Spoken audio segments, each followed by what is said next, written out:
Assalamualaikum warahmatullahi wabarakatuh. Perkenalkan, nama saya Bunga Nela Zain dari Prodi K3 Universitas Binawan.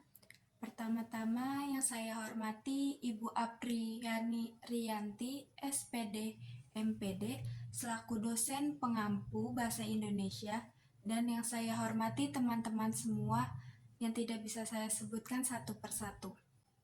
Pada kesempatan ini, saya akan menyampaikan tentang pentingnya mengkampanyekan kesehatan dan keselamatan kerja atau disebut dengan K3 dan melaksanakannya. Kita perlu ingat bahwa kecelakaan kerja terjadi karena menyepelekan aspek keamanan, menganggap remeh aspek keamanan, kesehatan kerja atau K3 akan berdampak buruk pada kondisi keselamatan karyawan, dan hal ini nyata tercatat sebagai statistik.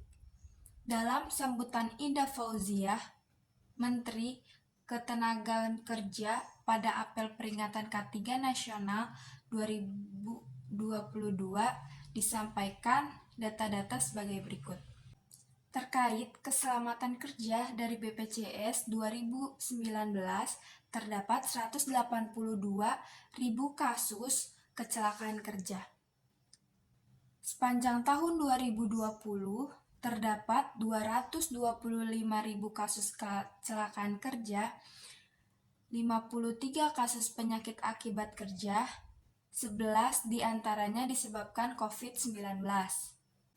Pada bulan Januari sampai bulan September tahun 2021, terdapat 882.000 kasus kecelakaan dan 179 kasus penyakit kerja yang 65% disebabkan oleh COVID-19. Berdasarkan sensus penduduk tahun 2020 dengan total 270.020 juta rupiah penduduk, 70% diantaranya merupakan usia produktif dan 27,9% diantaranya merupakan generasi Z, merupakan digital natif dengan komitmen kerja yang berjangka lebih pendek dan pola hubungan kerja yang lebih fleksibel. Usia terbanyak yang mengalami kecelakaan kerja berada pada kelompok usia muda 20-25 tahun yang dapat terjadi di mana saja. Dengan melihat evaluasi yang terjadi di tahun 2021 lalu, maka kolega Prodia tidak bisa mengabaikan pentingnya K3.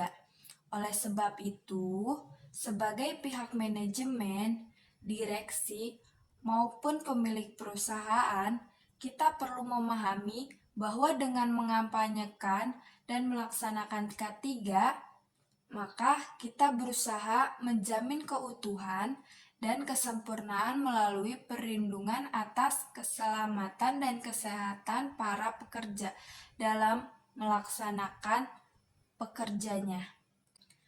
Terlebih, dalam bulan K3 di tahun 2022 ini, kita perlu mengupayakan penerapan budaya K3 pada setiap kegiatan usaha guna mendukung perlindungan tenaga kerja di era digitalisasi. Dan sesuai dengan penjelasan Ida Fauziah, K3 perlu menjadi kunci penanggulangi COVID-19 di tempat kerja. Pemberi kerja perlu melakukan sosialisasi K3 yang intens dan lebih inovasi agar kaum muda bisa semakin peduli dan melaksanakan K3 di tempat mereka bekerja. Secara luas, perwujudan K3 adalah dengan mengupayakan pengendalian semua bentuk potensi bahaya yang ada di lingkungan tempat kerja sehingga tercipta kondisi lingkungan kerja yang aman, sehat, dan proses produksi yang lancar. Kita perlu dapat mengacu dalam Undang-Undang Nomor 1 Tahun 1975 70 mengenai keselamatan kerja untuk memahami syarat-syarat keselamatan kerja, yaitu pertama, mencegah dan mengurangi kecelakaan. Kedua, mencegah, mengurangi dan memadamkan kebakaran. Ketiga, mencegah dan mengurangi bahaya peledakan. Keempat, memberi kesempatan atau jalan penyelamat diri pada waktu kebakaran atau kejadian lain yang berbahaya. 5. Memberi pertolongan pada kecelakaan. 6. Memberi alat perlindungan diri pada para pekerja. 7. Mencegah dan mengendalikan timbul dan memperluas suhu, kelembapan, debu, kotoran, asap, uap, gas, hembusan, angin, cuaca, sinar atau radiasi, suara, dan getaran.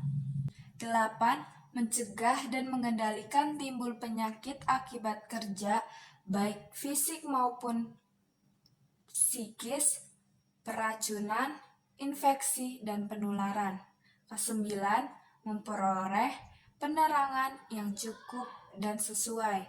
10. Menyelenggarakan suhu dan pelembab udara yang baik. 11. Menyelenggarakan penyegaraan udara yang cukup. 12. Memelihara kebersihan, kesehatan, dan ketertiban. 13. Memperoleh keserasian antara tenaga kerja, alat kerja, lingkungan, dan cara proses kerjanya.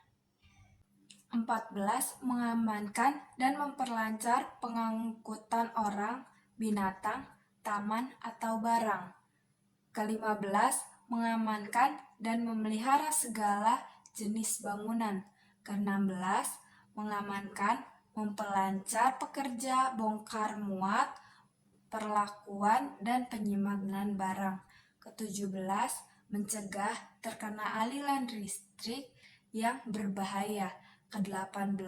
Menyesuaikan dan menyempurnakan pengamanan pada pekerja yang bahaya kecelakaan menjadi bertambah tinggi. Adapun berbagai aturan lain terkait K3 yang dapat menjadi acuan yaitu Undang-Undang Nomor 11 Tahun 2020 tentang Cipta Kerja dan Undang-Undang Nomor 5 Tahun 2021 tentang penyelenggaraan perizinan perusahaan berbasis resiko yang dapat menjadi acuan kolega Prodia. Dengan beragamnya ancaman bahaya yang mungkin terjadi di lingkungan kerja, kolega Prodia dapat mengantisipasinya dengan mempercayakan pada Prodia Industrial Toxicology Laboratory melalui beberapa layanan berikut. Dengan menggunakan layanan hazard, identification, dan risk assessment, maka kolega Prodia akan dibantu oleh dokter okupasi yang melakukan work stroke survey dan mengidentifikasi resiko pajanan yang belum diketahui sebelumnya.